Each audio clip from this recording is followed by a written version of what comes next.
জাতীয়করণ বঞ্চিত বেসরকারি প্রাথমিক বিদ্যালয়ে জাতীয়করণের দাবিতে শিক্ষকদের যমুনা অভিমুখে যাত্রায় বাধা দিয়েছে পুলিশ। সাউন্ড গ্রেনেড ও জল কামান ব্যবহার করে তাদের ছত্রভঙ্গ করে দেয় পুলিশ। আন্দোলনকারীরা সকালে জাতীয় প্রেস ক্লাবের সামনে থেকে যমুনা অভিমুখে যাত্রা শুরু করে। তারা হাইকোর্ট সংলগ্ন কদম ফোয়ারার সামনে পৌঁছালে পুলিশ আটকে দেয়।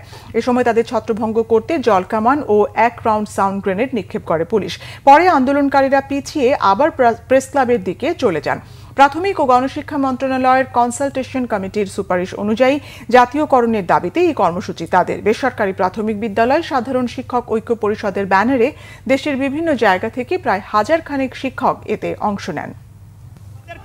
কোনো আশ্বস্ত করতে পারে নাই বিদায় আমরা বাধ্য হয়ে যমুনা অভিমুখে লং মার্চ করছিলাম, কিন্তু মাঝখানে প্রশাসন আমাদের উপরে অন্যায়ভাবে টিয়ার শেল এবং জল কামান নিক্ষেপ করে আমার টিয়ার শেলের ভাই একজন আঘাতে এখন বাসে কি মরে আল্লাহ মাবুদি ভালো জানে। কিন্তু আমাদের বেতন নাই, আমরা ভালো খাওয়াইতে পারি না, আমার ছেলে মেয়েদেরকে পড়াতে পারতেছি না, ভালো স্কুলে দিতে পারতেছি না, না স্কুলের ড্রেস কিনে দিতে পারতেছি, কিচ্ছু করতে পারতেছি না, দুমুঠো বাতি দিতে পারতেছি না। এইসব মিথ্যা আমরা মানি না।